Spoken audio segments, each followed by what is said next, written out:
we're going to also record this just in case you guys give us good feedback and we have miscommunication about what we thought we heard.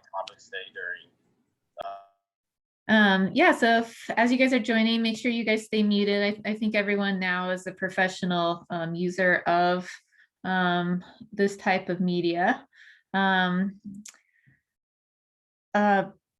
But yeah, so bummer that we have to do this online, but not a big deal because eventually we'll be meeting in person soon enough. So this is our kickoff call to expand airborne snow observatories throughout Colorado. And this has really been a long time coming. As I noted, this is slides. Oh, so quickly, I wanted to go over our agenda. So we're going to start with welcome and introductions, and then we're going to also do a poll. So I'll tee that up for us in just a minute. And then Paige is going to walk us through the project overview and a facilitated discussion. So this will take us to the top of the hour. And then we have Jeff Deems, who has graciously given us a full hour to be able to, yeah, and if folks could please make sure you're muted, that would be great. Thanks, everyone. So we're going to do an education session with Jeff Deems. So he's going to give us a 10-minute overview of ASO, because I think everyone has probably heard 1 or 2 or 3 ASO presentations in the last year. So instead of doing a long presentation, we're going to get a short overview, reorient everyone to what ASO is, and then just open it up for question and answers. So we're going to do 45 minutes of Q&A with Jeff Deems. So really excited to have this opportunity. Jeff, as you all know, is brilliant, but is also an incredibly effective communicator. So we can understand what he's talking about, which is really an exceptional quality. So with that, if folks, as you're joining the call, make sure you stay muted, but if you could introduce yourself in the chat, that would be fantastic. So please, if you could include your name and organization in the chat and just say hello, that would be great. So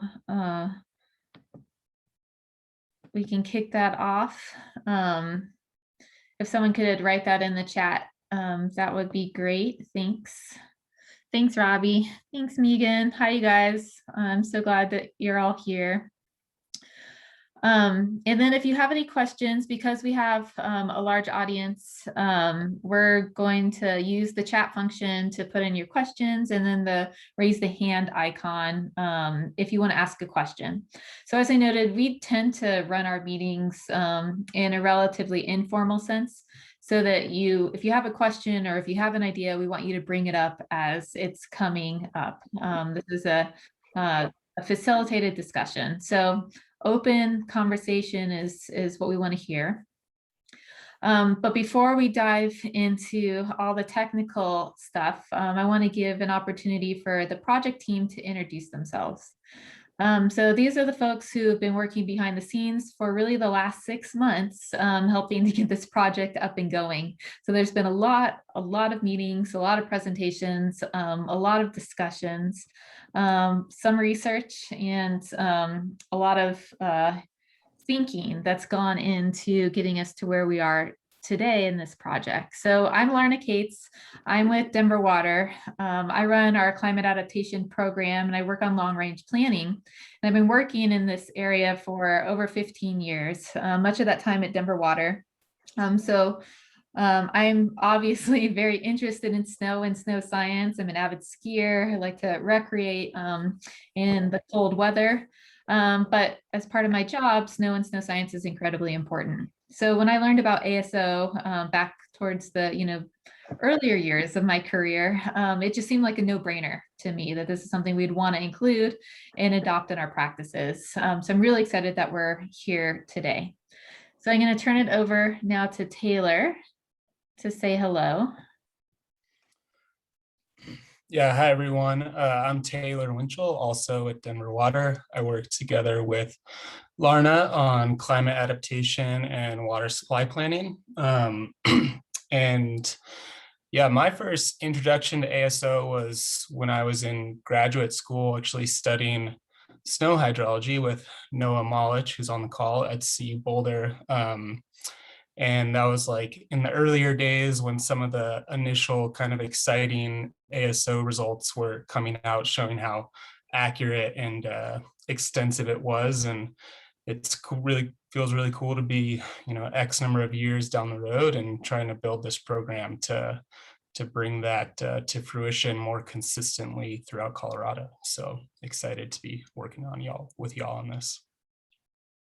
Thanks, Taylor. Emily, do you want to say hello? I'm Emily Carbone at Northern Water.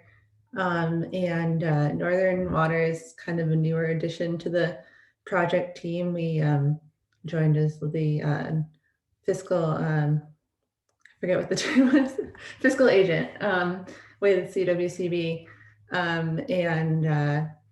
Denver Water is really leading this, but we're providing a little bit of help with organizational things and some input. And so at Northern Water, I focus on, I'm in the water resources department, so I do various things in water resources, but I focus on water supply monitoring and forecasting and that kind of thing. And I've known a little bit about ASO for a few years, and Northern Water has been, interested in it for a while, but we're really excited that Denver Water kind of took the initiative to get this started. So thanks. Yeah, thanks, Emily. And one thing I want to note is, Taylor, Emily, and I, we're part of Denver Water and Northern Water. We're really representing stakeholders who are interested in using ASO in practice. So that's the lens in which we're coming at this from. So Jeff, you want to say hello?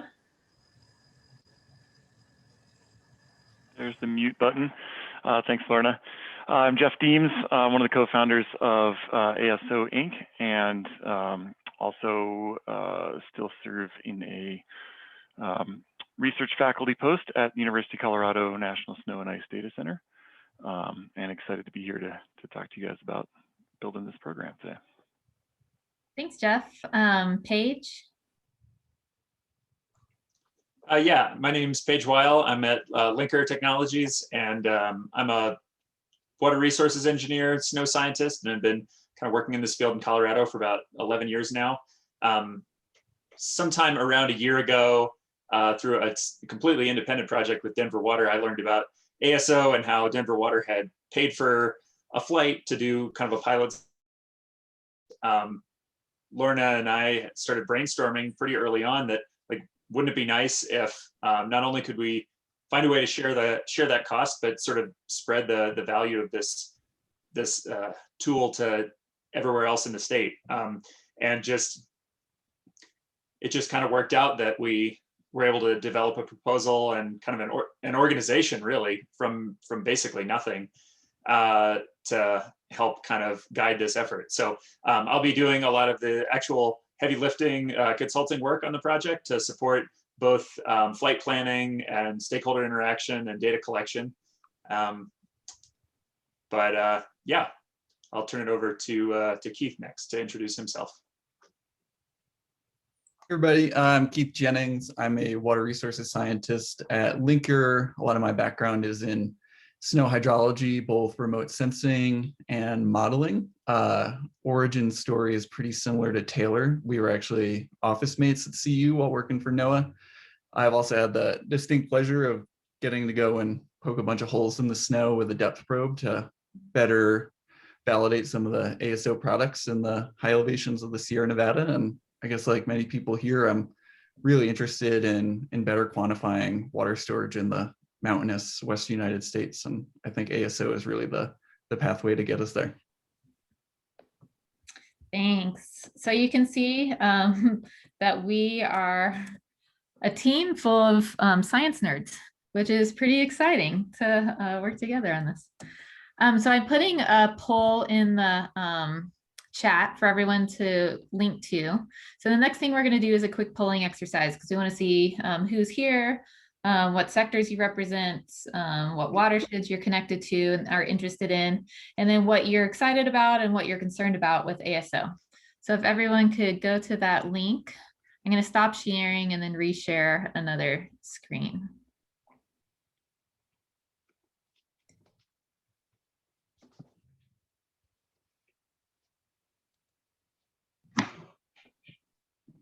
Can you show the link again, please?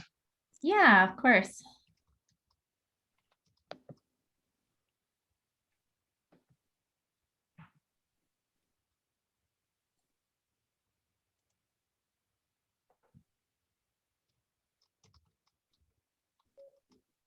All right, so did that start coming up for people? Oops.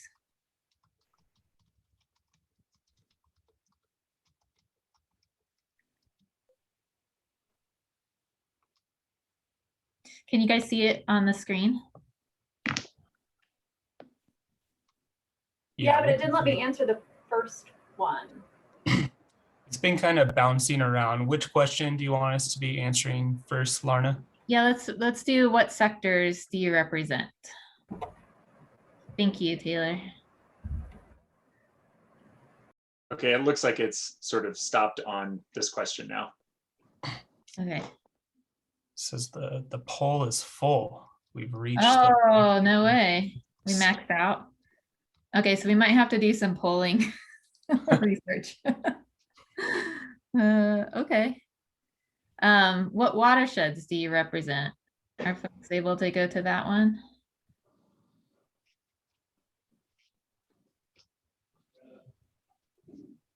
And for those of you who just joined, we are doing a poll. I'll share that link for you.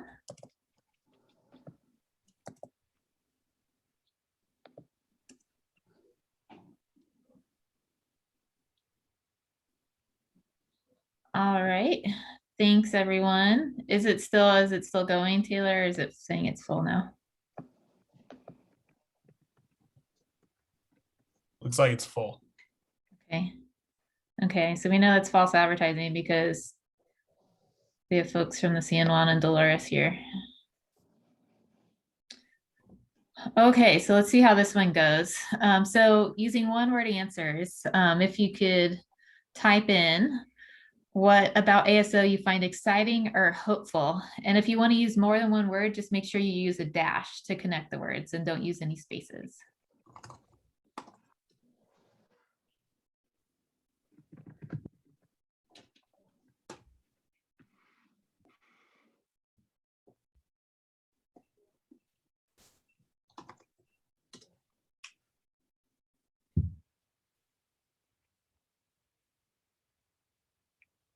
Yeah, data is a big one. Accuracy is a big one.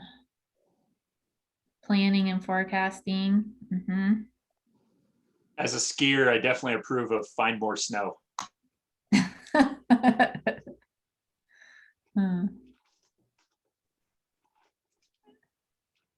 Avalanche safety. That one's not on there, but I'm adding it. Well, I can't add it right now, but I'll add it.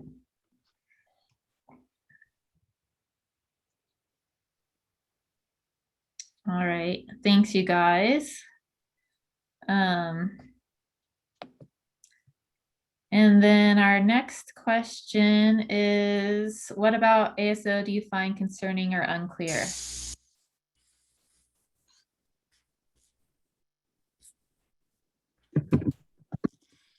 And for those who are just joining us, we're doing this quick poll. This is our last question. But if you don't mind putting your name and organization in the chat so we can keep track of everyone who participated today. Yep, cost, the biggie. Oh, and an acronym, that's good. We're gonna take this part of the survey and use it to inform some of the questions that we work on as part of the project. So if you guys weren't able to put all your ideas in there, please feel free to stick them in the chat and we'll compile all of that. Thank you so much for indulging us. I'm gonna go ahead and stop sharing and then reshare the other screen again. Thanks everyone. So again, introduce yourself in the chat, name and organization. If you have questions, raise your hand or use the chat, and we'll be monitoring that the whole time. And I just want to say welcome. As I've noted before, this has been a really long time in the making. And it's no science, it's no measurements, it's no forecasting, has really evolved, especially over the last decade or two, and it's evolved really quickly. Those of us who live and love snow-dominated regions like Colorado are excited to see this research turn into actionable science. And we're excited to use these tools, which have been proven in the field in other regions, see them used in our area. So we know that ASO data adds value, and we want to see that expanded throughout Colorado. So that gets us to our current state.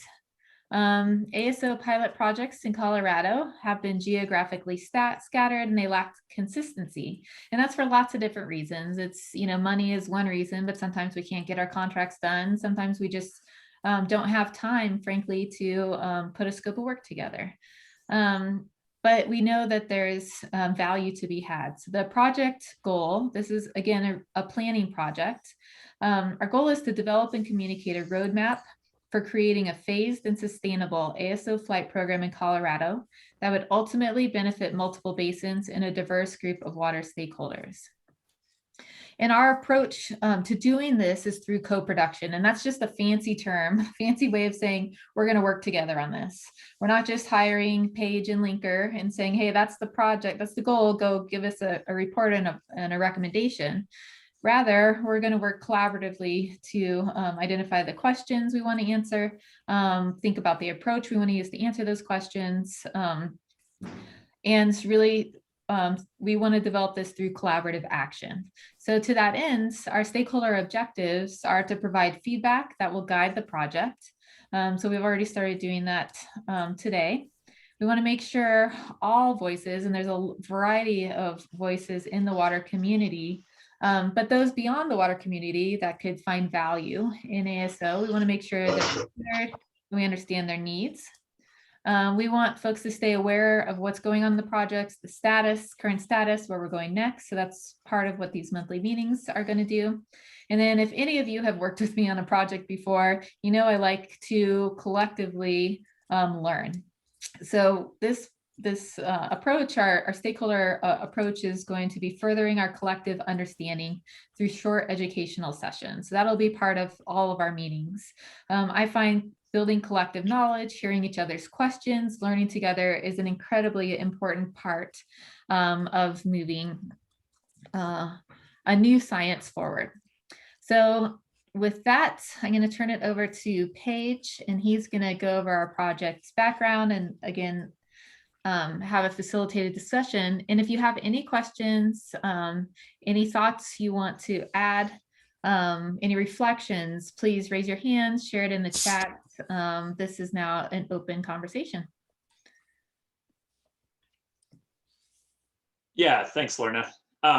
So first off, I'm going to throw in the chat, and this link will appear a couple more times, but we definitely recognize that this kind of forum is a very difficult one to actually have necessarily to have your voice heard. So we created a Google form to sort of allow for other feedback that you might have. Any thoughts, questions, or comments that you have on the scope that we're going to walk through. Feel free to follow the link that I put in the chat that will show up later as well, and just fill out this short survey if there's something you feel like you didn't get a chance to ask or cover.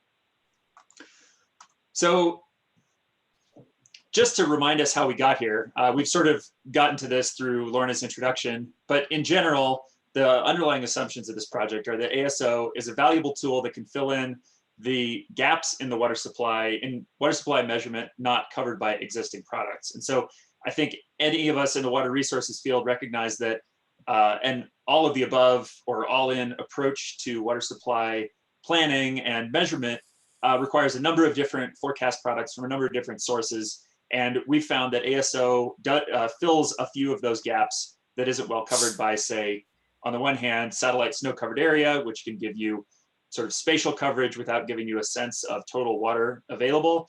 and SnowTel at the other end, which gives you precise measurements of available water, but doesn't do a good job necessarily of covering a whole, of getting a spatial coverage. And then weather service forecasts with that as well. So we recognize that it's an integral part of the sort of measurement process. And to that end, we propose that regular ASO flights in Colorado, especially if they're done in a collaborative way, or if they're organized in a collaborative way, will have mutual benefits across pretty much every sector that depends on water supply, from municipal supply and flood control as the most obvious, all the way down to recreation, environment, ag, and other uses. Using some GIS tools, we can optimize the number and timing of flights for different basins to develop a cost-effective plan, because while we would like to fly the entire state every week, every year, that's not realistic, and that also, at some point, there's diminishing returns on the value of those flights. So to this end, we will work with you all and with Denver Water and Northern Water to develop this sustainable ASO plan for Colorado. You can go to the next slide, Lorna. So we're here, and we've gotten funding from the Water Supply Reserve Fund of the CWCB to execute this project between now and November of this year. One thing, just to remind everybody, this is a planning project. We're not actually funding any flights as part of this work. That's a pretty common question that comes up, but really, if we do our job right and we coordinate with the right people, then maybe in a year and going forward every year after that, there may be regular flights in Colorado. That's the goal, but this project is really just a planning exercise. We'll be having monthly stakeholder meetings the first Wednesday of the month from 1 to 3, and this is an example of one of those, and Lorna will send out other invites as they come up. Each of them has a different topic, and some of those topics may change as we go, but really we want to engage our stakeholders, both in terms of, which is you all, both in terms of education as well as getting feedback. And so those all go through the rest of the year. At some point this summer, there will be more direct stakeholder outreach, and we haven't finalized exactly what that process will look like. It could be as simple as a survey or as complex as, say, focus groups or direct interviews, but there will be kind of more detailed outreach this summer. Next, I will sort of walk through the tasks that we have. And then once I start going into the tasks, if you have any questions, raise your hand in the chat, or just think about your questions and you can put them in the survey as well. So Lorna, you can go to the next one. So in general, the 4 tasks that we're going to cover over the course of this project are, and they're not necessarily in this order. There's a lot of overlap for how these things will happen. But first of all, basin flight planning. So on the simplest level, when do we fly? How many flights do we do? What areas do we cover? Task 2 is stakeholder values research. So this is a detailed way, or this is detailed isn't the word, an equitable way to fly ASO, and part of that will involve collecting information from you all on how you'll use it, what you know about it, how you would use it if ASO was a regular data product available to you, and other pieces that I'll talk through. And then tasks 3 and 4 sort of go hand in hand, but coming up with a roadmap for different options for how we would both fund ASO flights in the future, as well as where this project would live. Because while we're doing a planning task right now, and we'll come up with a report that describes the overall concept, at some point this is going to have to live somewhere, and that might be at a 501c3 nonprofit, or it might live somewhere at the Department of Water Resources. But we need to make sure that it's housed at the right place so that stakeholders continue to have a way to be involved, and data can be sort of collected and disseminated in an effective way. So again, here's this link. I put it in the chat, but if you have anything to say, if you want to submit some feedback, feel free to go to this link or just save it for the end. So what are we doing? So the basin flight planning really involves 2 different sort of components. First off is just a background document. That's why are we using ASO? We sort of have that underlying assumption that ASO is valuable, but really we want to know what hole it does fill in the water supply measurement sort of scheme. And what other data and tools are actually available that would be a part of an all of the above kind of snow and water supply monitoring approach, as well as what emerging science can actually improve these tools. So one thing I'd ask everybody in the chat is if you have any questions, or if you feel like these tasks aren't asking the right questions, if you have anything else that we need to sort of discuss, it would be good to raise your hand so that we can kind of address it and you can have a chance to say your piece. But yeah, generally we're going to create a background document around why ASO is the sort of tool of choice for this process.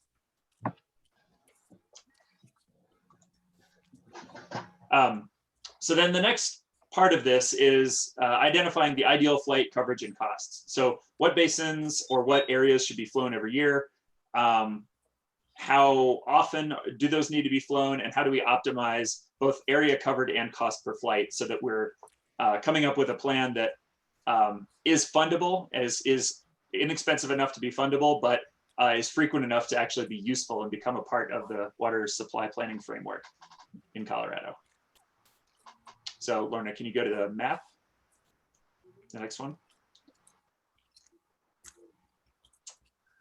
So this is just at a very high level, this is just a first cut of where we might consider doing some flights. So what you're looking at is state of Colorado with all the major river basins labeled. Areas that are blue, that represents the boundary of 8,000 feet of elevation.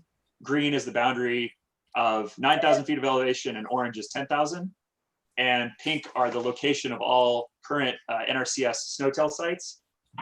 And the gray areas show an approximate coverage of what a single ASO flight can do. So a single ASO flight covers approximately 3,500 square kilometers. So this kind of gives you a sense of how many flights you would have to do to cover literally all of this area every year. And I mean, just to ballpark it, if you look at the table here, if you wanted to cover the entire state above 8,000 feet, that's 25 flights for a single pass.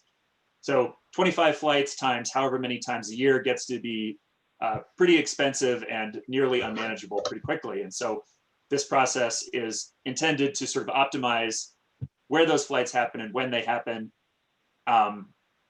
and which areas are important to have these forecasts and which areas maybe it doesn't matter as much. So this is all. Hey, Paige, we just had a quick question in the chat from Megan Smith for Colin. She's wondering, so the gray is one flight or 3 separate flights? Yeah, that's good. So I just wanted to show some examples here. This is 3 separate possible flights. And again, these aren't flights that have actually been flown. These are just examples of approximately how much coverage a single flight could do. Hi, Dave. Hello, how are you? I'm good, except we just And I think somebody is, there we go, he's muted. Yeah, so the gray areas are an example of what one flight might cover. So if you're looking at sort of the headwaters of the South Platte, a single flight might cover, or maybe 2 flights would cover most of the South Platte headwaters. Or in the case of kind of the top of the map, this, you know, a single flight will cover this portion of, I believe this is the White River Basin here. So Paige, this is kind of like would this be a low end estimate, like a bottom bracketing of what could happen?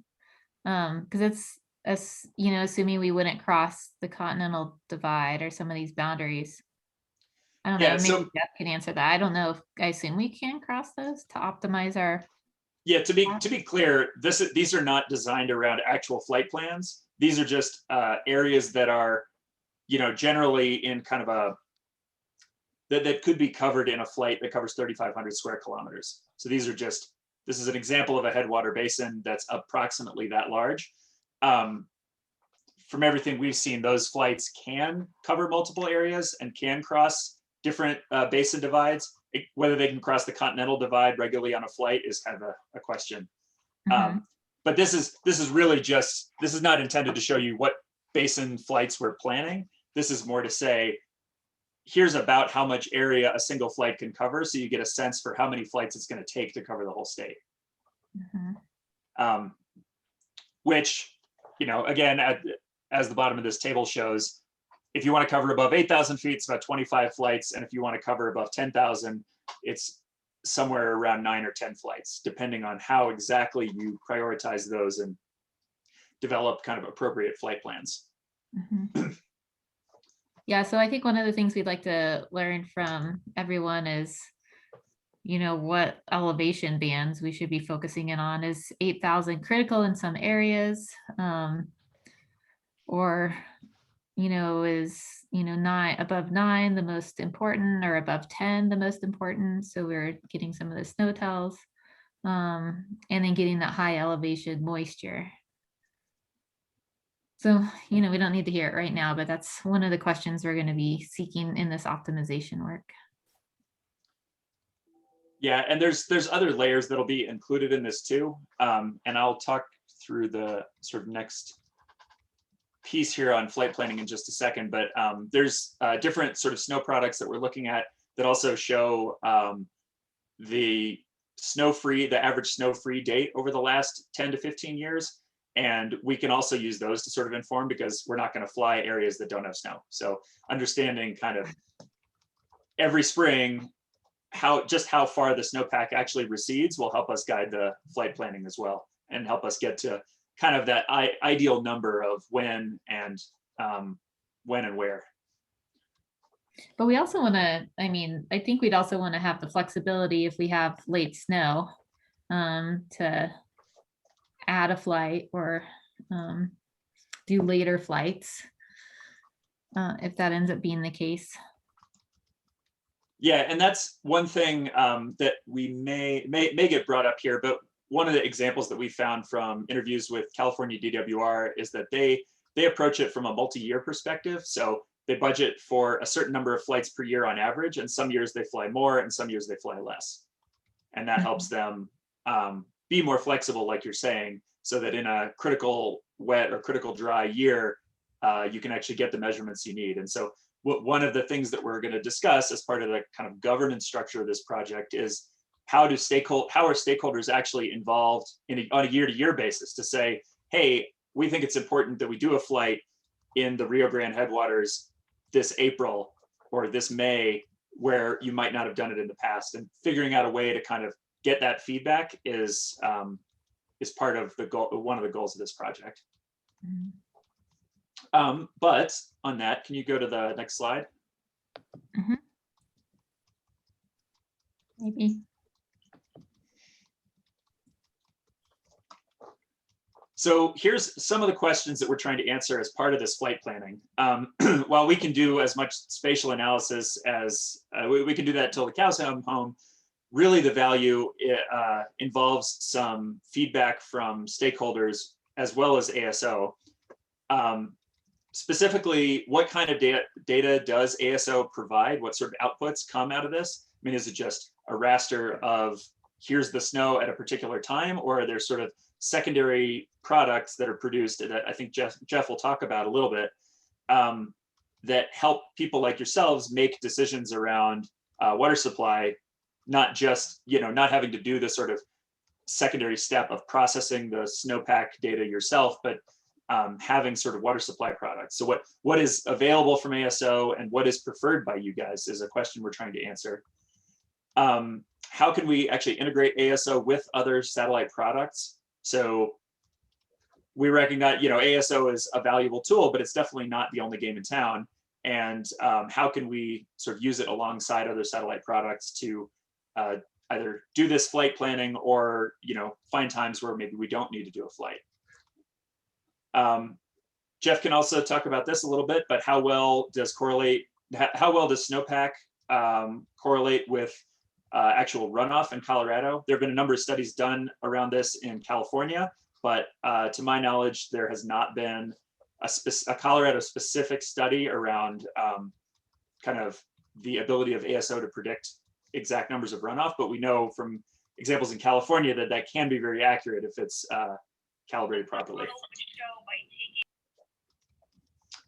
And then how can sort of larger stakeholders like river forecast centers or the NRCS or other groups that do forecasting, the national, I think I saw Dave Gotchis here mention National Water Model.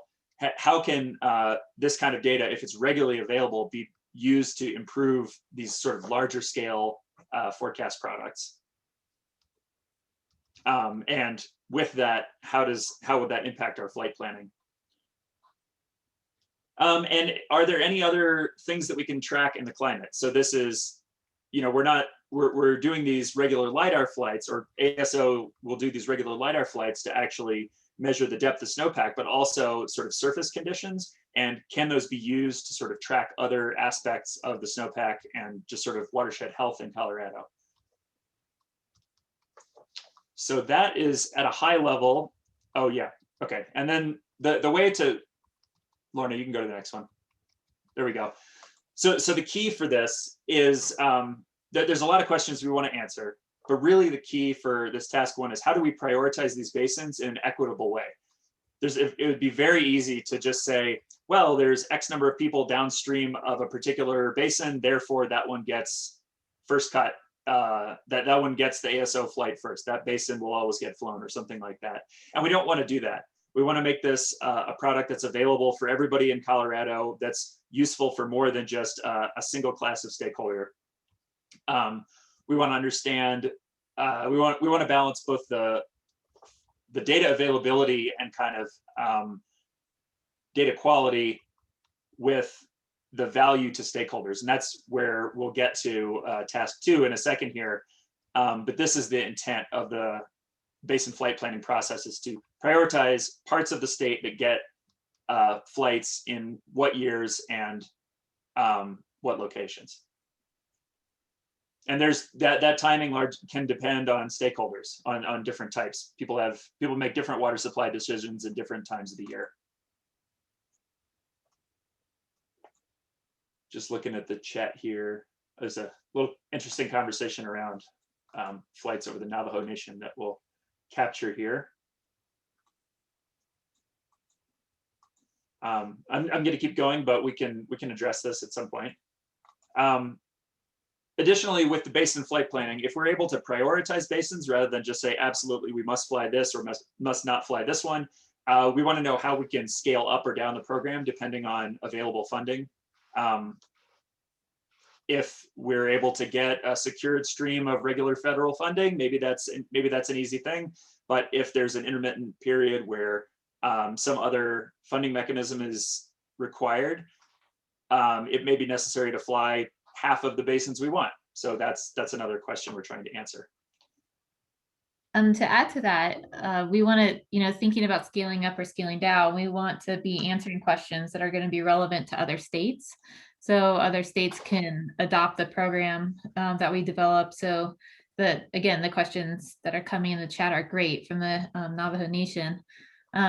Folks like Denver Center Regional Council of Governments, Dr. Cog, Department of Transportation, CDOT, folks, there's different groups and folks that are interested in this information. Some of them want snow on flights, some of them want snow off flights. The Forest Service, for example, with probably both.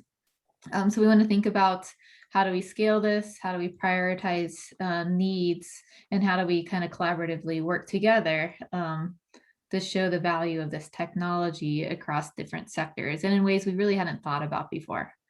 So that's all. Yeah, that's a really good segue to task 2.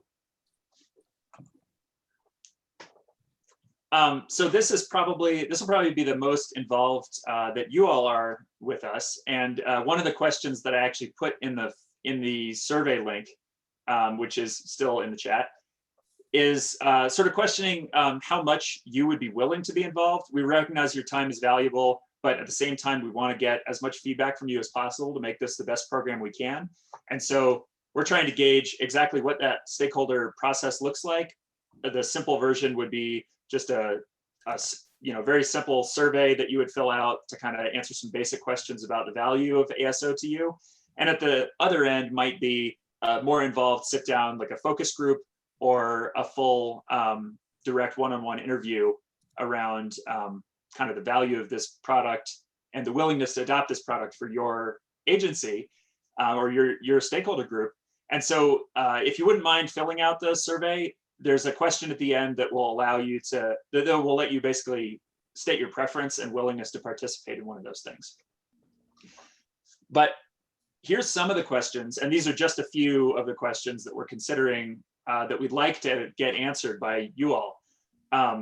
So the simplest one is just, what snow measurement tools do you actually use right now?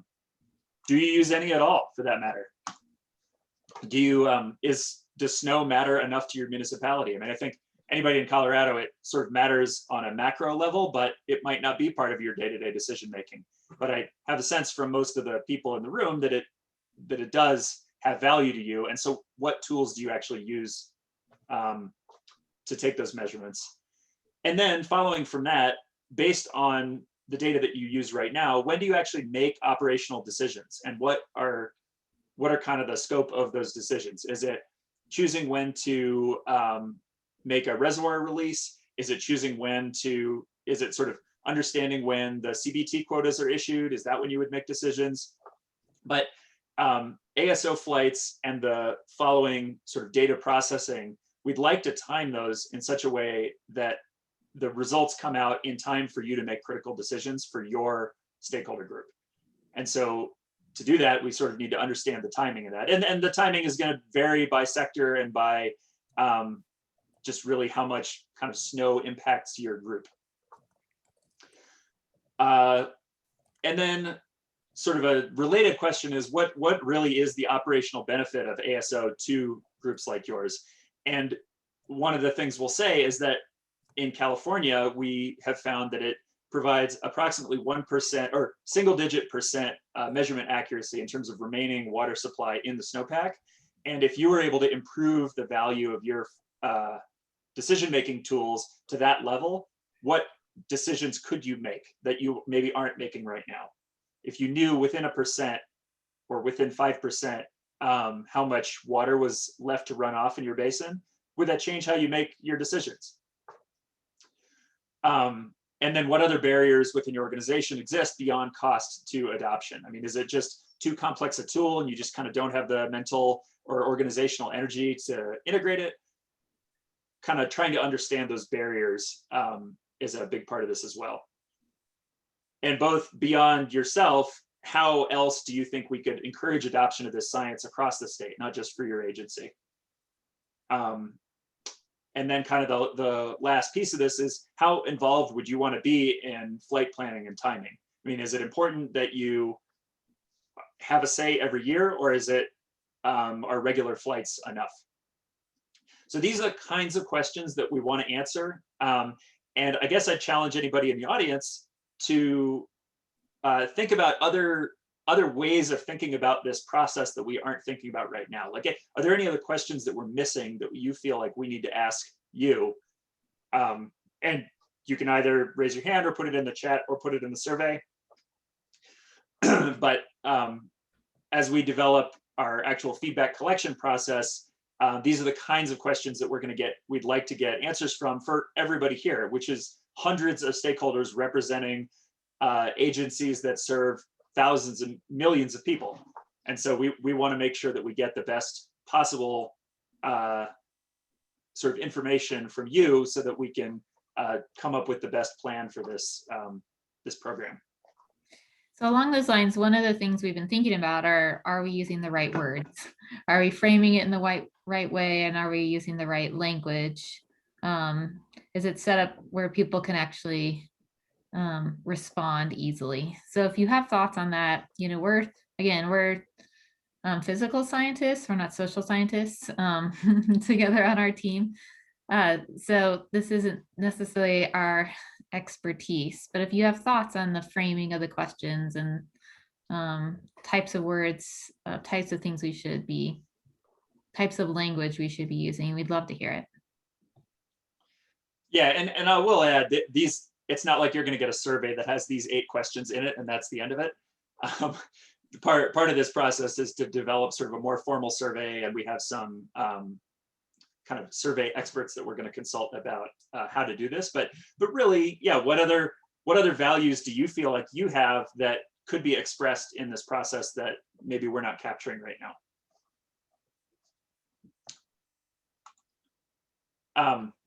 So with that, Lorna, if you want to go to the next slide. So the last 2 tasks are kind of the bureaucratic side of this whole thing, which is not only how do we sustainably fund this project, do we fund a larger ASO program, but also how is it managed? The simplest question is, what does a sustainable ASO program actually mean? Does that mean that there's a certain number of flights per year required, or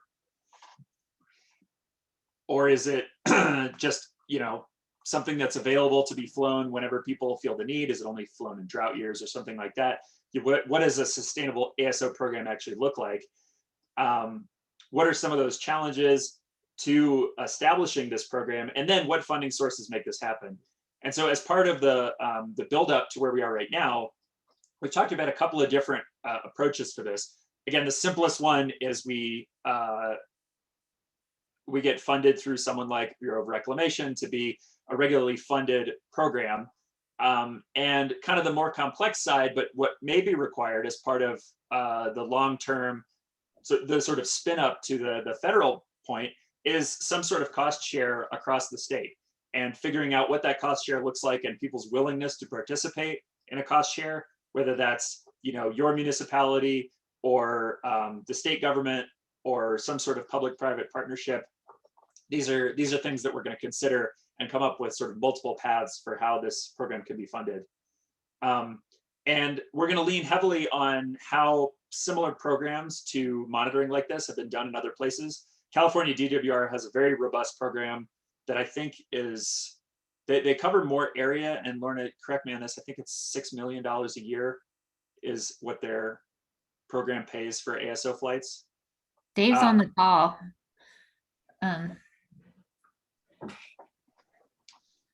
We're hoping to get to that funding level, yes. Yeah, and so, you know, even if it's not, even if we can't ever get to that funding level, or if it doesn't make sense for Colorado, I think you guys have learned a ton of lessons around, you know, how to actually involve multiple people, multiple agencies across the gamut of sectors in the process of deciding when flights need to happen, prioritizing where they're going to happen. And I've just really been impressed every time we have a conversation with you guys. I always learn something new about kind of how we can approach this whole thing.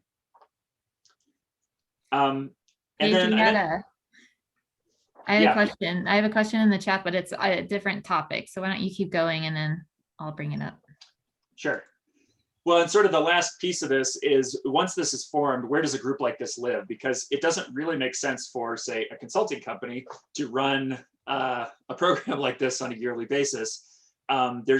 It probably will make sense for some sort of formal organization to actually be in charge of coordinating with stakeholders, collecting funding and dispersing it to ASO Inc., or somebody at the state government to actually kind of do this job. So that's something that that's something we're looking at, is kind of what are those options and what are the pros and cons of each one, as well as a willingness to do it. I mean, we're sort of going to walk up to somebody at DWR and tap on the shoulder and say, hey, would you like more work? And so we'd like to make sure that that's, you know, that we're doing it in a way that they are willing to participate with. So with that, that's really the approach for this project over the next 6 months or so. And I'm just looking in the chat for any questions here. So Kim brought up the idea of the turnaround time. So if we do a flight on April 1st, when would that data be available for use in our decision making? I can jump in on that. Thanks, Jeff. ASO data typically is delivered within 72 hours of flight, oftentimes even faster than that. But that's one of the key priorities of the program, is to make the snowpack data maximally relevant for decision support. Yeah, and Kim, to add to that, if April 1st is a date that the city of Boulder needs to make a decision, that'll be part of our decision making around when we plan flights. So maybe we don't fly April 1st, maybe we fly 2 weeks earlier or a week earlier, just to make sure that anybody who needs to make a decision on April 1st can do it.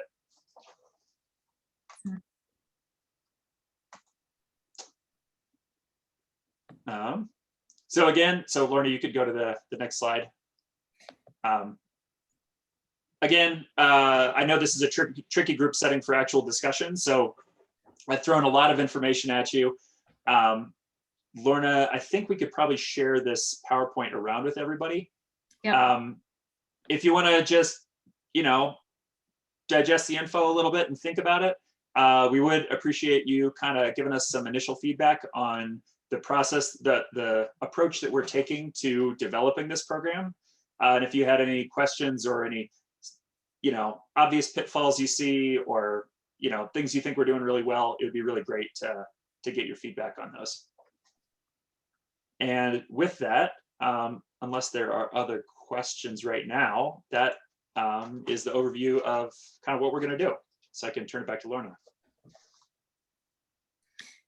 Thanks, Paige. That was a great overview. So as you can see, there's a lot that we're planning to do with this project. We're asking a lot of questions. We're making sure that we are we're going to make sure that we're answering them in a holistic way, and are considering everyone's perspective. So we're excited because at the next meeting, we're hoping to have some findings to be able to share with you on some of these optimization questions. So we're looking forward into taking a little bit of a deeper dive into the map that Paige put together. This map was the first time we just developed this map yesterday and the day before. So it's very exciting that we're starting to see some of this information, and we're going to be able to pull it together and do some analysis. So we're excited to share all that with you guys, but I will be circulating the slides. So it has the questions on them. You can think about them in a little bit more detail. And then it has the link to the survey, which is just asking for your feedback. But then of course, if you have other comments, or if you just want to send your thoughts to me directly, I'm happy to get those. So looks like we're good with the chat, and no one has their hands raised. So I'm going to go ahead and stop sharing my screen, and we're going to turn it over to our education session. So now we're get an hour with Jeff Deems to talk about everything we ever wanted to talk about and ask about regarding airborne snow observatories. So let me stop sharing my screen, and Jeff, you should be able to take over. Go. Yep, I can see that. Awesome. Thanks, Lorna. Thanks, Paige, for the great overview there. And as everyone can see, there's a lot of moving parts to this this program development effort, and lots of lessons to be learned from the ASO program to date.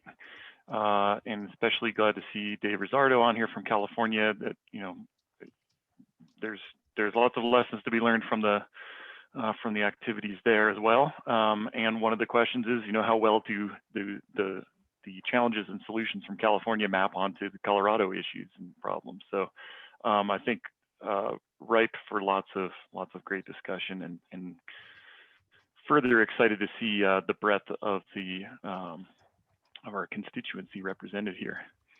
So I have a pretty brief set of slides here. I recognize a lot of folks on the participant roster here, as many of you have seen some of this material before. But the idea is to just kind of get the conversation flowing here and really set up a more interactive Q&A session to help build out everyone's understanding of ASO. So, stating the problem. I've got basically a slide like this for every basin in the state and even in other states. But basically the challenge is that we have strong variation in our ability to forecast stream flow and runoff. due to a whole host of factors that vary with climate, with external factors like dust on snow or forest disturbance, and just interannual variability in snow accumulation and melt dynamics. This example from the Blue River shows some pretty strong variations in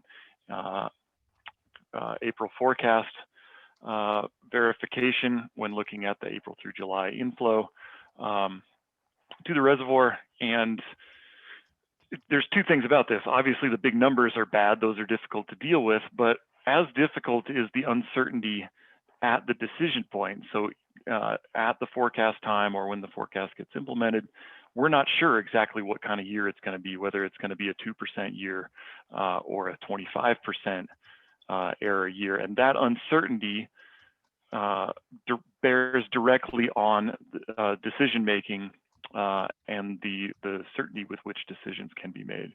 And the results from that uncertainty are things like having to hedge and keep a little more room in the reservoir to accommodate additional runoff, or depending on the operation, maybe missing opportunities to generate hydropower, et cetera. Part of the challenge is that, as was mentioned earlier, our current state of snowpack monitoring is fairly limited in spatial extent. The Blue River in particular is fairly rich with snow-tell sites. There's 4 of them in the Blue River Basin, and quite a few more if you expand the radius just a little bit.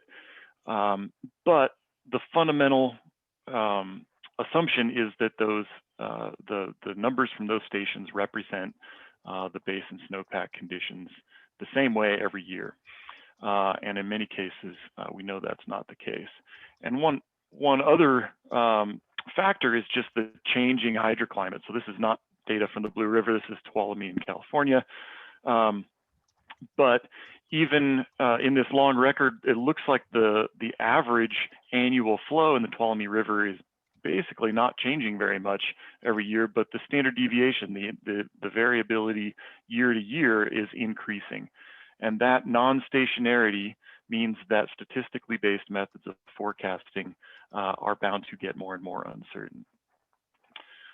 So that's the challenge. And the challenge more acutely is how to support water supply forecasting given these changing conditions, changing climate, changing environment, changing forest cover. We've got dust on the snowpack this year in Colorado. Hopefully it doesn't get as dark as that image in the lower right. Yeah. So how do we support our water supply forecasting infrastructure in these conditions? The first thing we need to do is decrease our reliance on the historic record. So that basic assumption that this year is well characterized by years in the existing record is one that is a major Achilles heel for us. And so we need to get away from that if possible. To do so, we need to increase the availability and use of spatial data. Those are data sets that cover the entire watershed rather than just sampling it at point locations that may or may not be representative of the greater watershed. This kind of data is satellite data or airborne data, and also extends to improving. Same color. Yeah.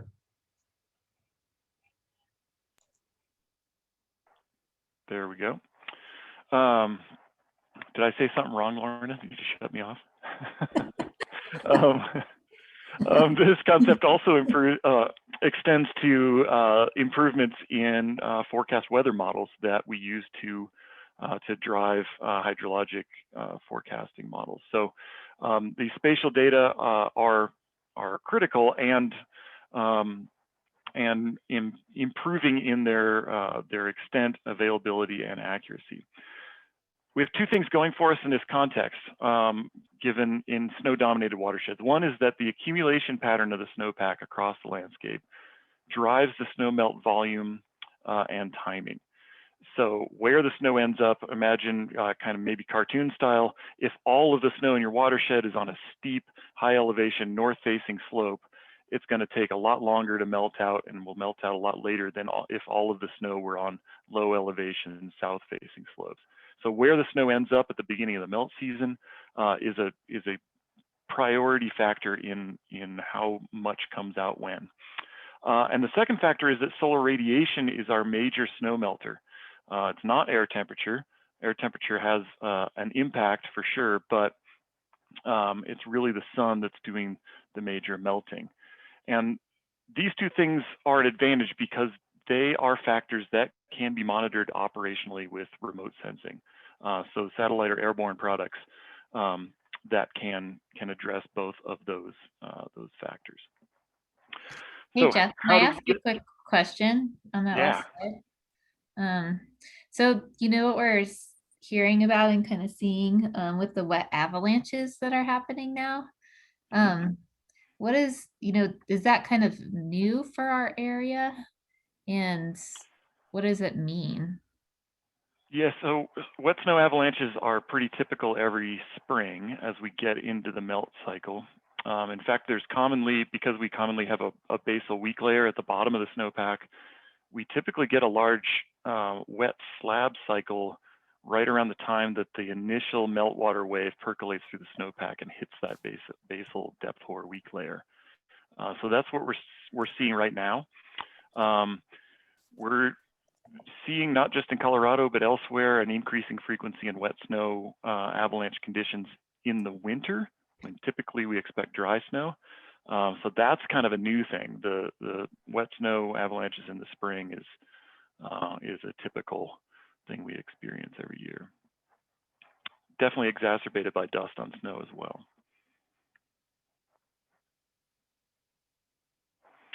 Okay, so we can measure snow accumulation patterns and solar radiation impacts on the snowpack. How do we get there operationally? So not just a research product, we're looking for something that is application ready and can be deployed in a decision support context.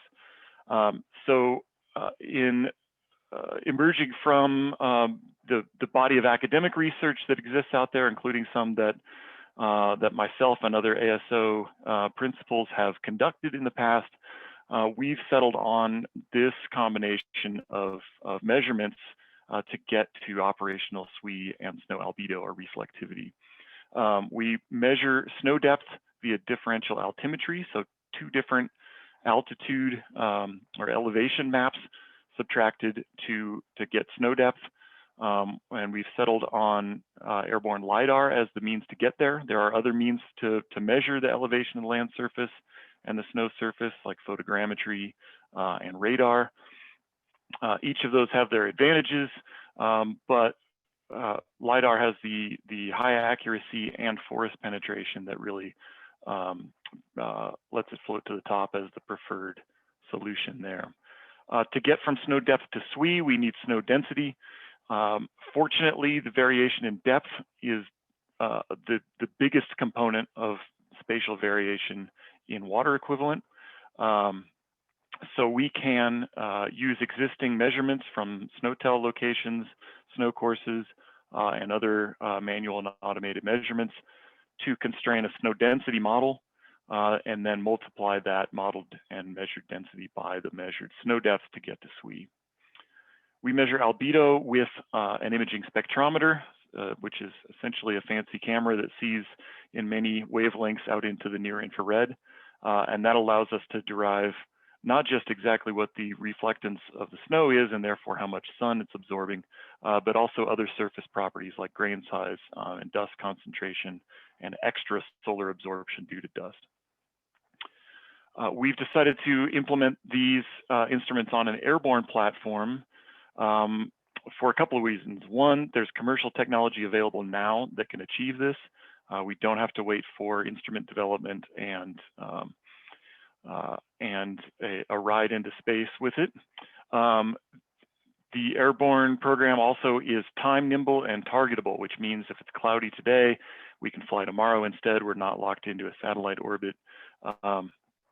And it also allows us to fix the instruments if something goes wrong with them, like we're experiencing right now, which is delaying our Colorado operations until next week sometime.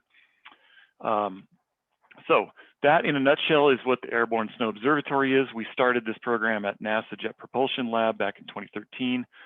We have since recently transitioned out of JPL, having demonstrated an operational readiness level that exceeded NASA's science mission. So we are now Airborne Snow Observatories, Inc. Basically the same program, but easier to contract with. So we measure, as I described, snow water equivalent and snow albedo using these coupled LiDAR and spectrometer infused with physical modeling of the snowpack.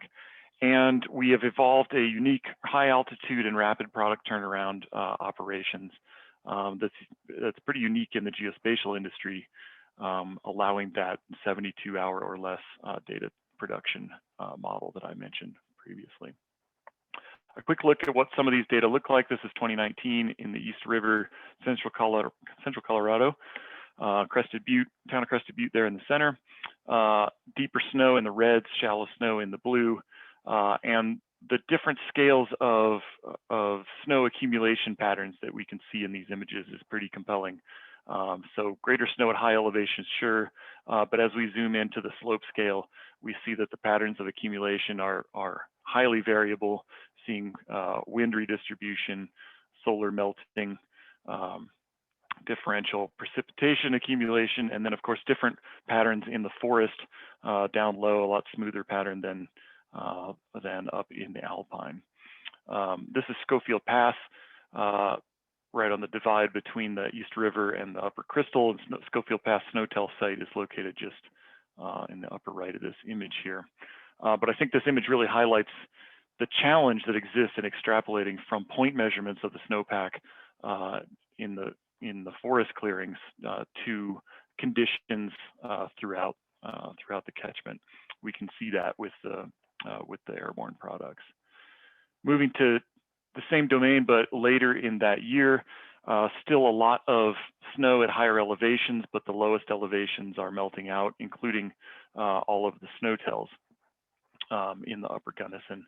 Another way to look at that is with the elevation distributions of the two flights here in two different basins.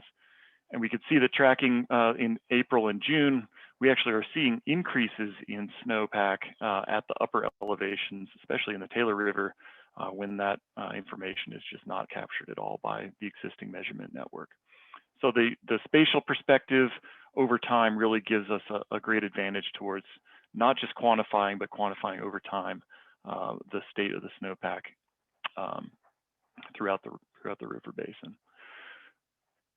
So we've been doing this, as I mentioned, since 2013, both in California and in Colorado. A couple highlights from California program. We're supporting the San Joaquin River Fish Recovery Program, and they use ASO data in conjunction with their runoff model to better define and forecast the water year types that are used to allocate restoration flows. In several different environmental flow factor considerations, they've been able to improve their accuracy in those forecasts, and in doing so, rewater the lower San Joaquin River, enabling the return of salmon runs to that river basin, which is a great achievement. In the Kings River in 2019, a great example of kind of a co-management of a resource. The Kings River Water Association, in years of flood designation, has to cede control of their reservoir over to the Army Corps of Engineers to operate in flood control mode. In 2019, the official forecasts were not suggesting a flood designation, but the ASO data showed that there was quite a lot more snow in the basin than the official forecasts accounted for. Kings River Water Association was able to release water early and meet their delivery obligations and avoid a flood designation, which ended up saving them about 100,000 acre feet or $100 million in water in that year alone. So perhaps unique to that particular operation or operations with that sort of setup, but a pretty dramatic demonstration of return on investment in that particular year. In Colorado, we've actually did our first flight ever in Colorado over the Grand Mesa and down in the San Juans back in 2013. We've flown a number of basins throughout the state with various funding sources, some with pure science focus, some with a forecast improvement bent, and more recently with decision support contexts. This year, the plan is to fly the Blue, Caneos, Dolores, and Animas basins, and hoping to start doing that as soon as next week. I mentioned I've been concentrating pretty much on our flight and processing. We also engage downstream, in effect, with other model forecasters, and then in data provision efforts.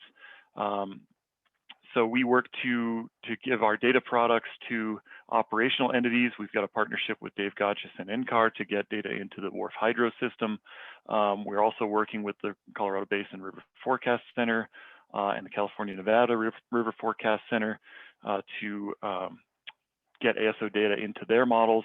Basically, we are set up to provide in near real time these data sets to any public or private forecasting entity to allow production of forecast products, river forecast products, and decision support data.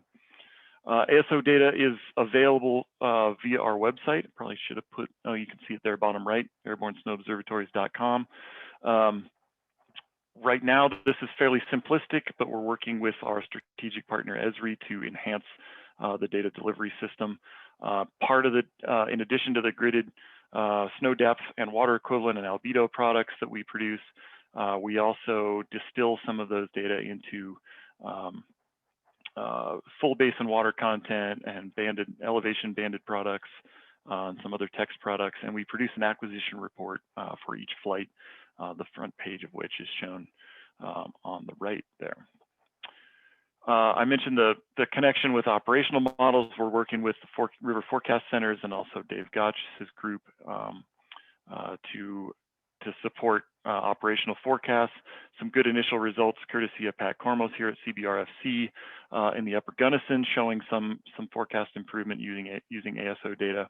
And similarly with Wharf Hydro, a single ASO flight in 2018 in the East and Taylor Rivers brought their ensemble forecast plume right in line with the observed accumulated stream flow in that basin. These are ongoing efforts, and we're actively seeking to improve connections between ASO program and the operational forecasters, and also to develop new ways of doing those data assimilations. So I'll end with this slide that we really see the ASO program and data sets as part of an interconnected network of monitoring and forecasting system that's adding robustness and new capabilities to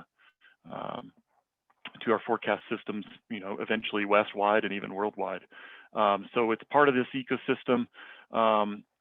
I always want to make sure to highlight that we, far from supplanting the existing monitoring networks, we rely on them extensively and strongly advocate for expansion of those in situ measurement programs. We're using them potentially, I guess, in a different way than they've were developed in, but they are nonetheless extremely critical moving forward. So probably talked a little longer than Lorna was hoping I would, but at this point, happy to open things up and get the discussion going here. That's great. Thanks, Jeff. I love this picture with the satellites and the ground measurements. Yeah, I should probably, since Dave's on the call, I should admit that I stole this from California Department of Water Resources. It does say courtesy of California DWR, but in oh really yeah, look at that. I writing did do that. in Okay, white. I'm safe. Yeah. You're safe. I'm safe. That's funny. Yeah, that was a great presentation. Okay, so I'm going to turn it over for Q&A. Who wants to kick us off? Who has a question about ASO?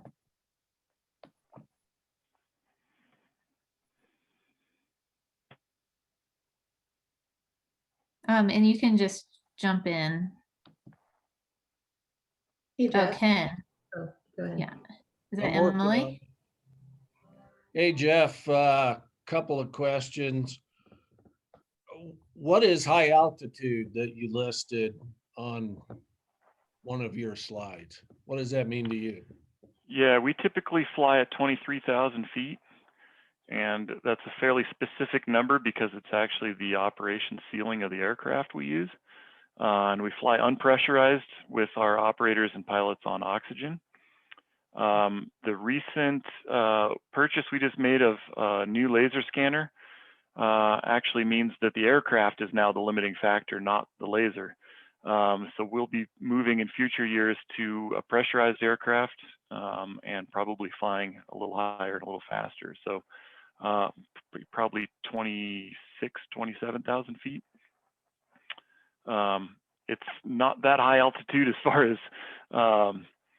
as aeronautics goes more broadly, but for LiDAR surveys, that's extremely high altitude. Most LiDAR surveys operate at much lower altitudes than that. So that sounds like crossing the continental divide would not be a big problem. Not at all. We're comfortable flying over 14ers, no problem, with plenty of air under us.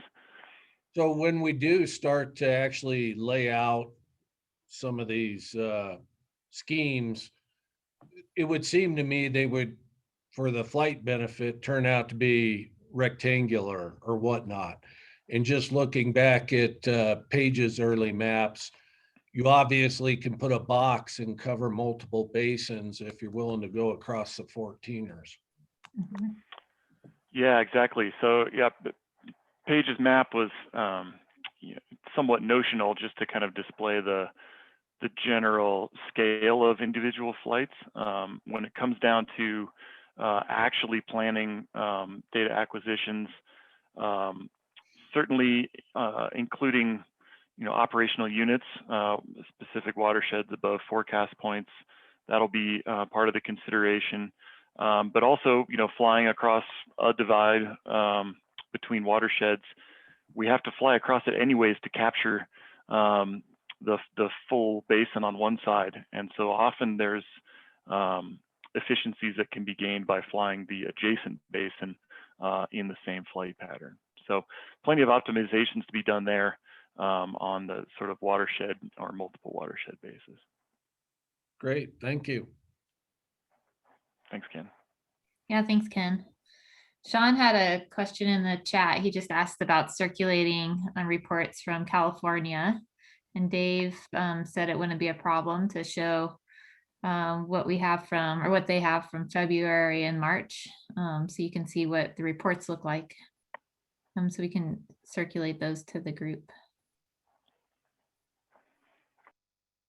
Dave did note that although the reports are very accurate, they don't actually improve the snowpack itself. Still working on that technology. Yeah. Yeah, so if you could get on that. Is all the stuff you guys have done to this point all complete encompassing of a watershed where you're just going back and forth and getting the entire thing covered?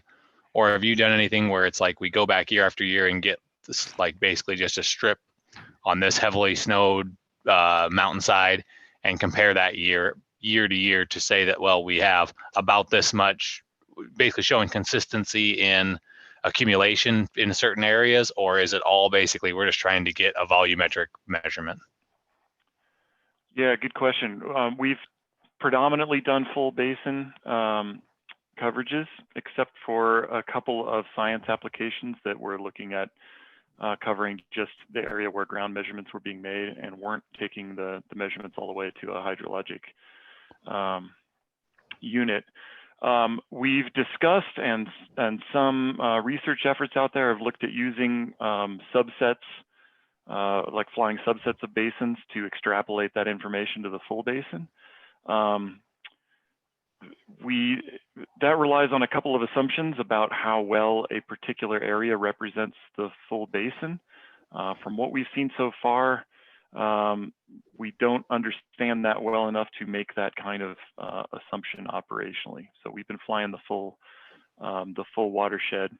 One of the, as I mentioned early on in my slides, one of the things we're trying to get away from is having to make assumptions about how well a site or an area is represented by years observed in the past. And as it stands right now, our state of knowledge suggests that we can't make that assumption even with a LiDAR strip through a basin.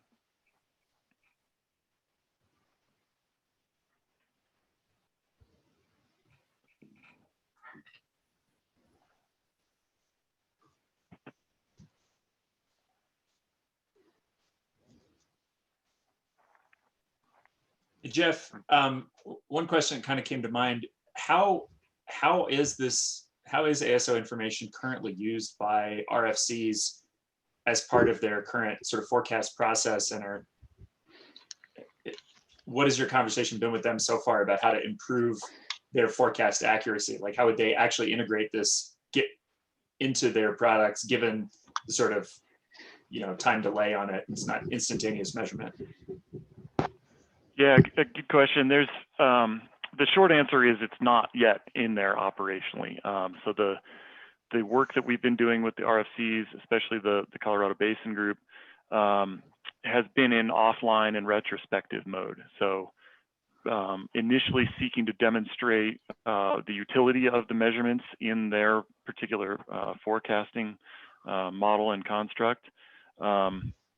And so the initial comparison is just, what is their model SWE and their various elevations bands compared to, how does that compare to what ASO measured? If we swap in ASO data for those elevation band SWEs, what does that do to the forecast? So far, the results are encouraging, so it's an active subject of investigation is to see how we move that into a more operational mode there.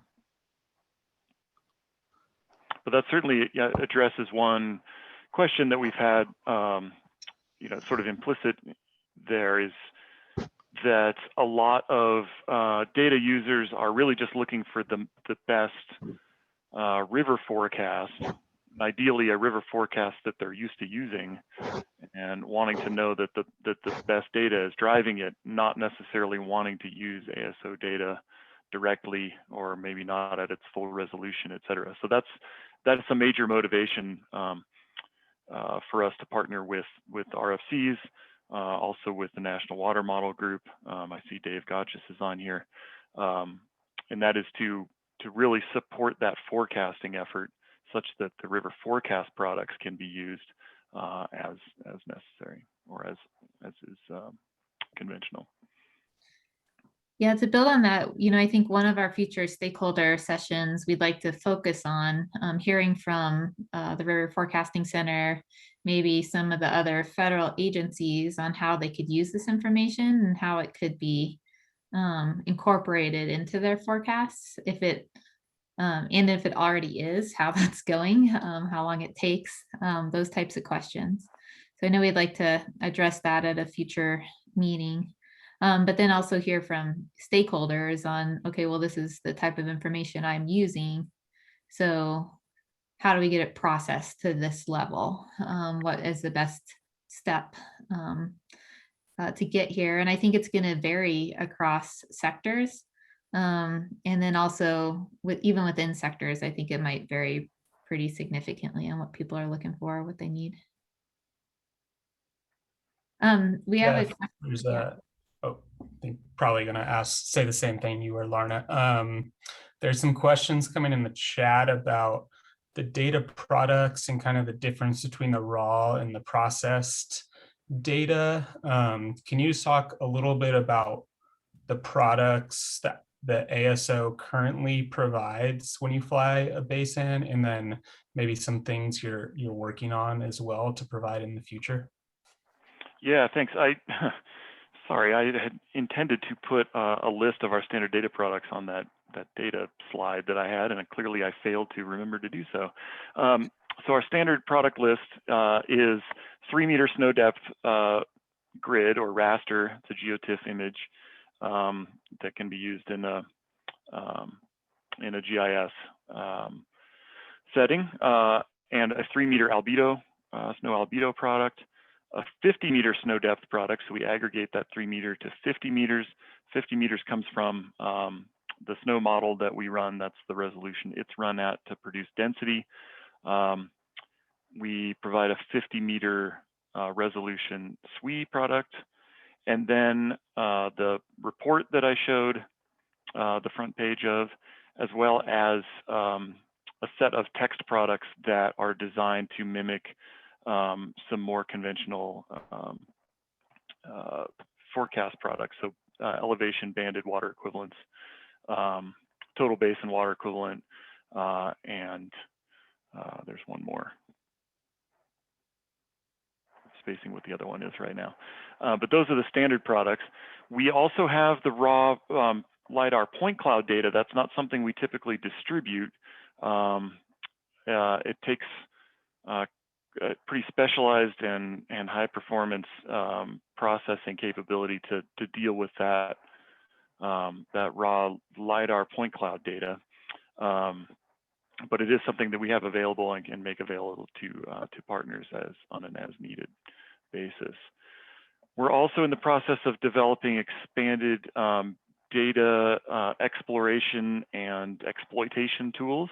So these will be browser-based capabilities to explore the flight and snow model data to look at the maps rather than having to have your own desktop GIS capability. You can do some of that exploration within the web browser. Look at change over time, both from the flight and model products. Extract information from the map, so upload an area of interest. If there's a sub-basin or a particular part of the watershed that you're interested in, you can draw it or upload a polygon and extract information about that. And the roster of possibilities there is pretty long. So we plan to work with individual stakeholders or stakeholder groups to help develop those capabilities kind of on an as needed and targeted basis.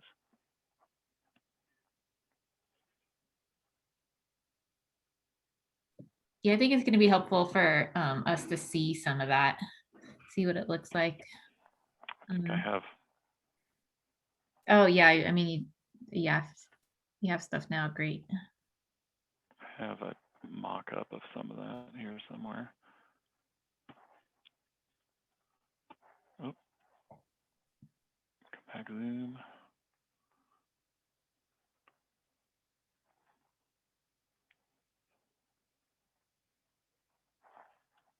There we go. Okay. So this is a couple of examples of those kind of data tools that I was describing, with the ability to look both in map and in sort of aggregated views into the watershed. So the map display on the right, be able to select different variables, explore uncertainties, play with different model parameterizations, like, well, what if we, I don't believe what ASO did, let me bump the dust radius of forcing up 10% or change the snow densities. We're going to have a set of model runs that you can explore that way. And then we'll have a time explorer function as well. You'll be able to change the which data set you're looking at or explore comparisons between two data sets. So maybe previous flight to this flight this year, or maybe flight at a similar time last year or at a particular year. That's a useful reference to your operation. And then on the left panel is kind of a mock-up of a data aggregation tools where we're tracking the total SWE content through time. In this case, it's a misspelled San Joaquin Basin, with increasing error bars as we're relying on the model data in between the flights, which are represented by the dots. Elevation distributions, the potential to bring in external data sources like reservoir fill status to be able to compare the measured SWE volume to the space in the reservoir. These are concepts right now and will be customized kind of per operation or per basin, depending on what individuals or or groups of stakeholders are interested in those particular basins.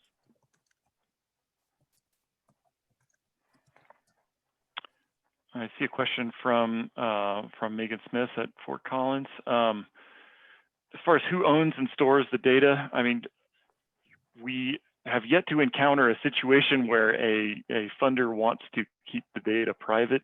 We're strongly opposed to that kind of thing. We see these data sets as being important for equitable management of water resources and for a broader public benefit. So all of our funding sources to date and our strong bent is to maintain public data access to these data products. We have the capability to distribute them through our website and plan to maintain that. But our back-end architecture will allow connection of any other data distribution system to our Amazon Web Services enabled back end and provide those data in any means that might be useful.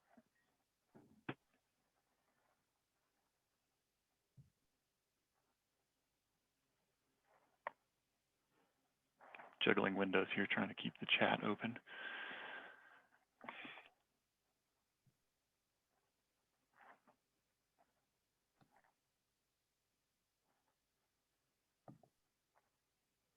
Any other questions for Jeff?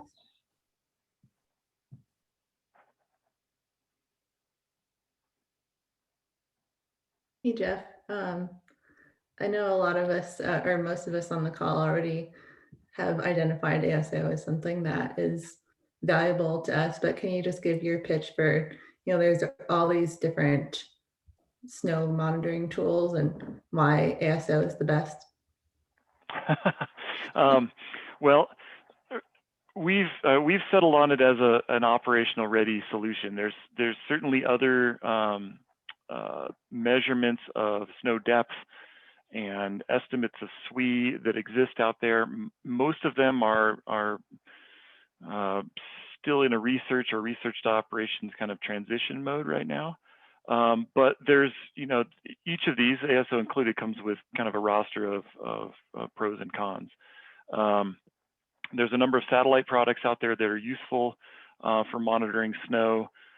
Snow covered area is pretty well captured by existing and future planned satellite measurements. Snow covered area can be leveraged in a modeling framework like Noah Molich's group does to produce real-time SWE estimates over a much broader geographic scope than ASO typically can cover. So it's a useful tool, I think, for wide areas. I'm sorry, I got to close the chat window. My brain cannot handle seeing that move at the same time as trying to speak. A super useful product for much wider areas that ASO doesn't currently cover. And I think there's some interesting possibilities for fusion of data sets there as well.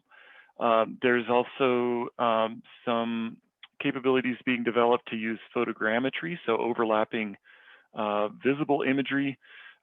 This is being done reliably and regularly with drones over very small areas, but can be done from satellite, existing satellite measurements as well. Those have been shown to be not quite as accurate as the LiDAR surveys, but they can cover much larger areas at pretty high resolution. They don't see through the forest very well, which is a major limitation for many of our basins in Colorado. But we're certainly supporting those efforts to develop those products and actively looking at them as potential extra data streams to supplement the ASO products when they occur in between ASO flights. There's lots of ongoing research looking at various radar and microwave remote sensing techniques for measuring snow properties. with the holy grail being a direct retrieval of snow water equivalent without having to go through other steps. Those are all pretty squarely in the research realm right now. There's a big active NASA effort called SNOWX that's exploring many of those latest technologies. And we'll see where those lead in the future. Definitely some promising developments there. So we've settled on the current combination of sensors as being regularly and commercially available and ready for operational deployment, which was really a key factor. Great, thanks. Hey, Jeff, it's Keith. One of the main concerns that was popped up in the word cloud was about the cost of ASO. Could you perhaps detail a little bit how that plays into the equation in terms of where the money goes and from the beginning to end of the process? Yeah, there's no argument that the ASO system represents a much greater funding challenge than the existing networks. You know, it's expensive to fly an airplane around. That's a fundamental cost, and that kind of scales linearly with the basin area. So the more terrain we fly, the more flight hours, and therefore the more cost there is. The analyst time and the system maintenance and the snow modeling, those all have costs as well. We try to scale those with the basin size also. I think the broader context that I like to put the cost into is really kind of a return on investment one. And that is what's the value of these data, or inversely, what's the cost of not having accurate snow information? And it's pretty easy to tally up the cost of ASO or any other measurement technique and say, here's how much that costs. It's pretty difficult to tally up the impacts of having an inaccurate forecast and how that cost gets distributed across the broader hydro socioeconomic system that's out there. So what's the avoided cost by enabling full distribution of water, or by not missing the interstate delivery targets, or these various other issues that arise from the forecast and the snow information not matching what comes out in the stream flow. So the examples that we've seen so far, predominantly from California operations, show that the return on investment for this program has been at least 40 to 1, and some estimates go up in the several hundreds to 1.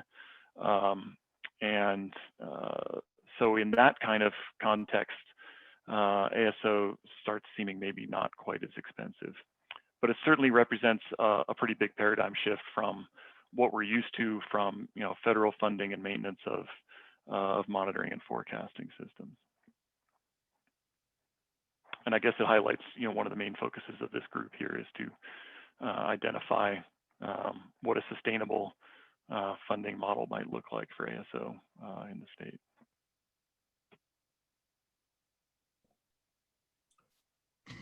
Hey, Jeff,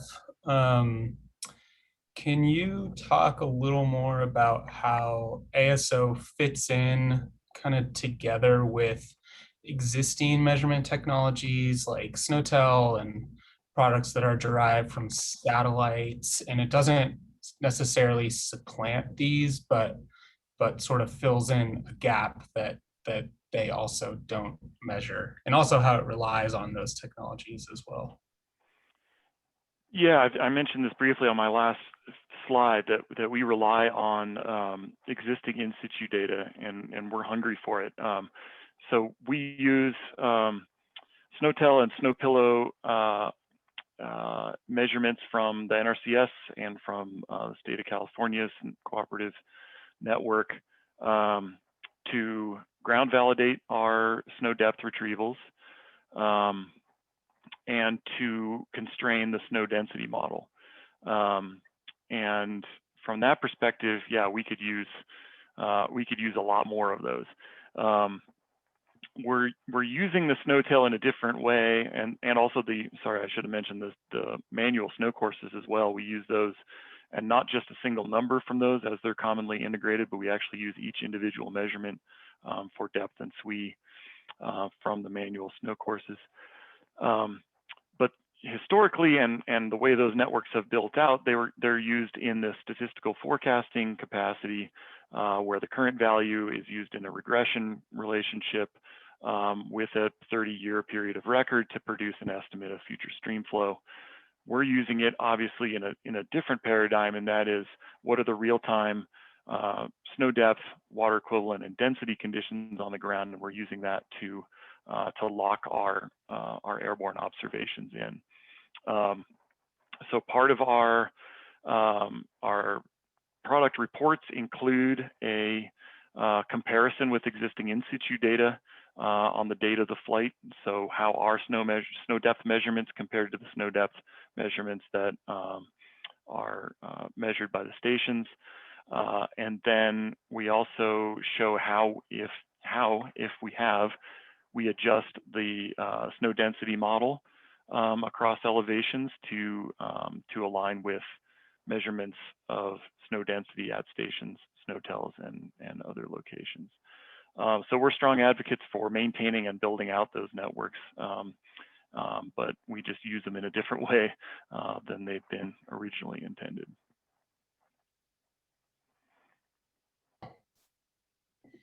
Awesome. And I see there's a few things that have come in the chat as well regarding the satellite and statistically model-based, just not the right way to say that, product that NOAA's group formulates. And I'm wondering if Jeff or Noah, if you want to pop in and talk a little bit about what you produce and how that, also integrates in together with ASO and kind of the similarities and differences, which will be kind of a sneak preview because we're probably going to have Noah give one of our later educational sessions as well. Yeah, I mean, I can speak a little bit to that.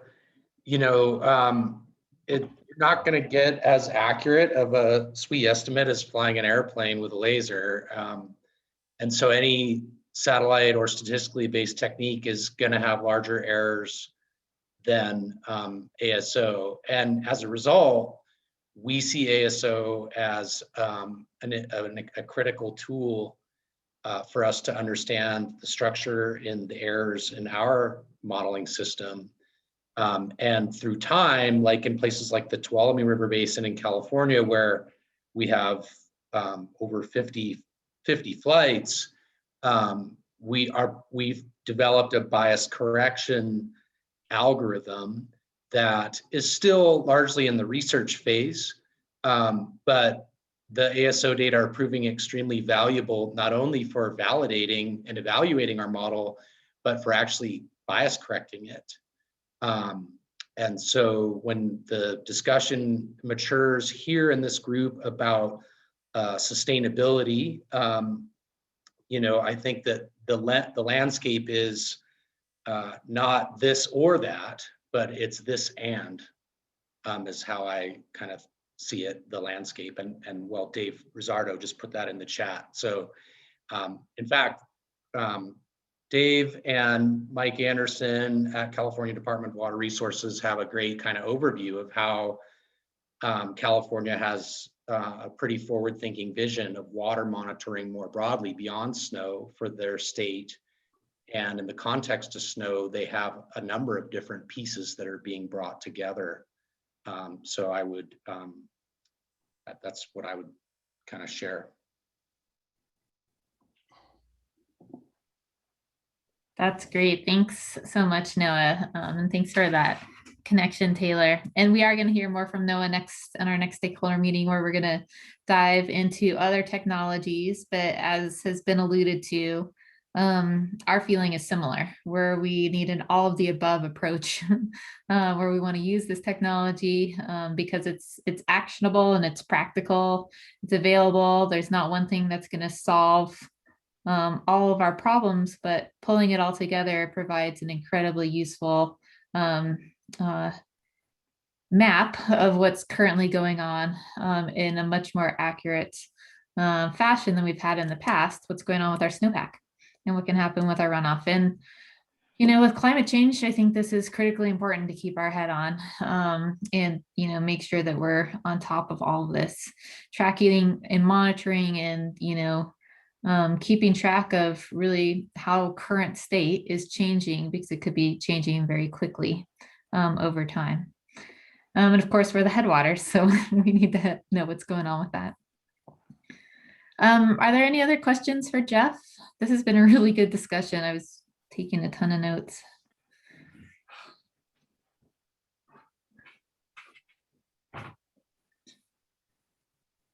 You know, I think, Jeff, one thing that comes up for folks is how is this connected to cloud seeding?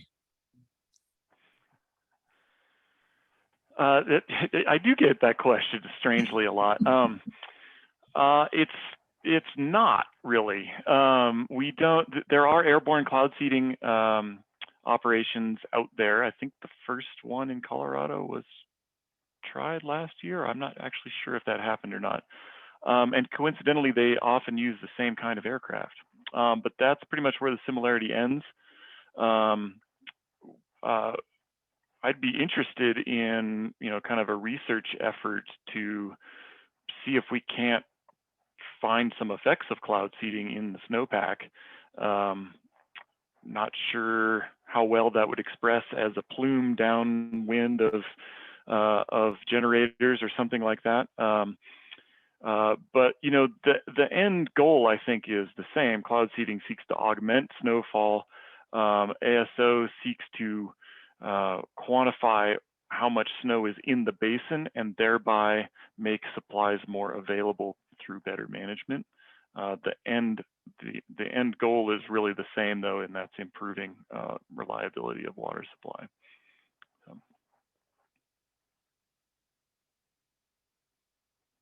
Eric's saying that the first airborne cloud seeding was conducted in the Never Summer Range just this past year. First airborne in Colorado, that should be. Oh, interesting. Never winter range. Yeah. Hopefully we never have any of those ranges. All right, well, with that, you guys, thank you so much. I'm going to take back over screen share for a second just to share our concluding slide.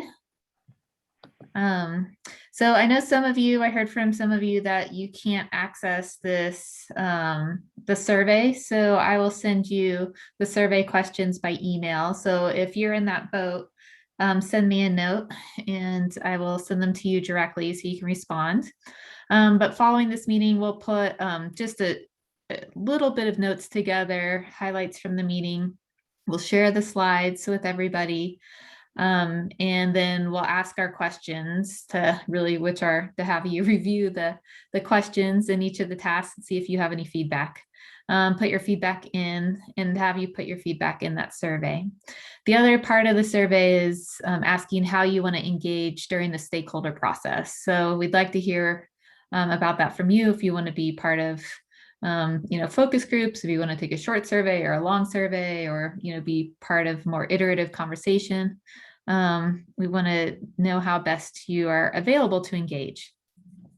So our next meeting is going to be May 5th from 1 to 3. So as we talked about before, we're going to be meeting the first Wednesday of every month through December. Our project will be concluding in November, but we want to go over all the remaining materials and any next steps in December. So that's our plan. We're going to be meeting from 1 to 3.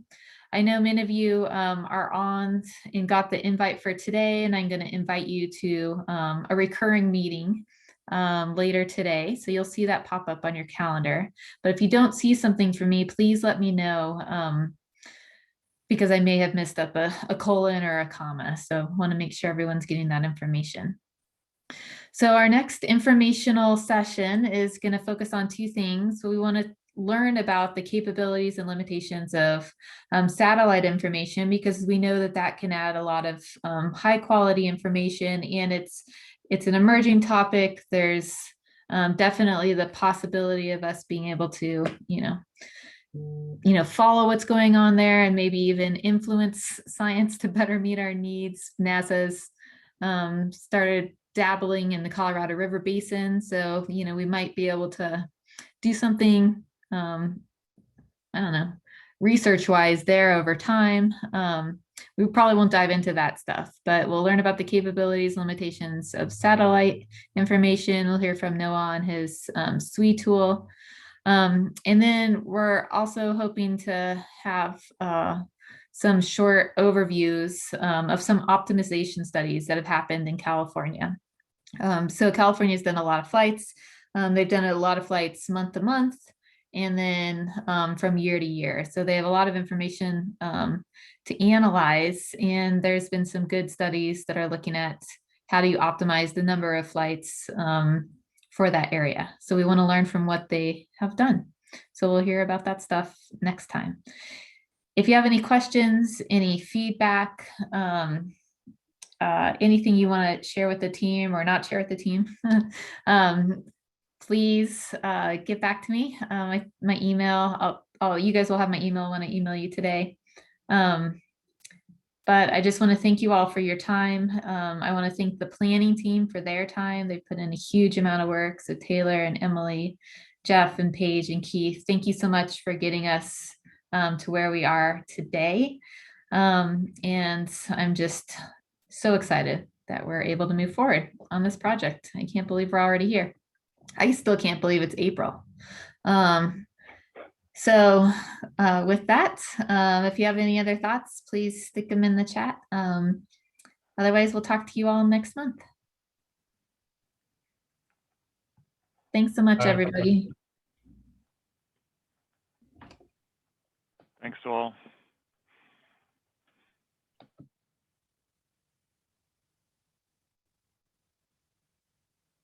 Project team folks, you guys want to stay on for a couple minutes once everybody kind of leaves? Yeah, that sounds great. Hey, Lorna, this is me, and I'm not trying to hover. I was gonna type it. It's easier to ask you. When will you, did I miss it? Will you circulate this recording? I have a colleague, a coworker I'd like to circle into this, and this would be an excellent way to bring them up to speed. Oh, awesome. I don't think I can send it because it's too big, but we can figure out something. Okay. You want to just send me an email and reminder. Yeah, we'll do that. Thank you. It was great. Thank you guys. Yeah, thanks for participating. Good to see you back-to-back meetings. Yeah, I saw that too. A quick question, Lorna. So, and the slide you have up is apropos. So next month, there's going to be, so I'm not doing this general overview of satellite capabilities. I'm just going to talk about my own data product. Is that right? Yeah, I mean, you can give a satellite overview. No, I mean, I know. I can't. So I'm asking, like, did you already have someone in mind doing that, or? Okay. Maybe I'll iterate with you on that, because that in itself, right? There's a huge landscape there in the realm of satellite capabilities. Most of it's not operational, so like for SWE mapping. But anyway, the other question on the optimization, this second sub bullet. So is that the ASO team that's giving that part? Because my work actually, we've done some dabbling in that as well. So that's because we can optimize our bias corrections with flights at different time. And so we've done some work there. Yeah, Taylor told me that one of your students is just looking at this. So you're going to hit you guys up, and then Taylor, what is her name? Ihan, sorry, my internet's cutting out, so I'm losing the conversation. Oh no. Ihan said that she's done some work with optimizing. Yeah. Yep. Yeah, Kohan has been looking at kind of the trade-offs in the accuracy of our product